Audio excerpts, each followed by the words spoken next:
တော့အရင်နိုင်လေးကိုလည်းမိမိကိုယ်စုကိုစောင့်နေကြသည်ဖြစ်၍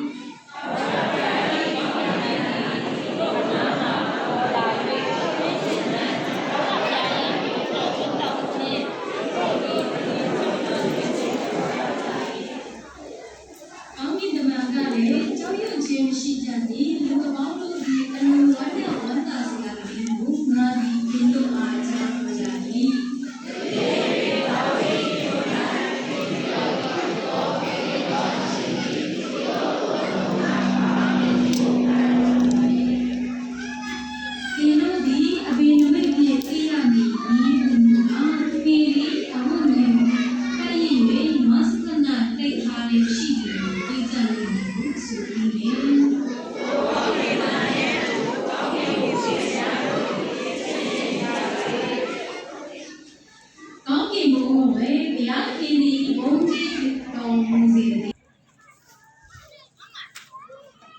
ကျေးဇူးတူပဲတင်ပါတယ်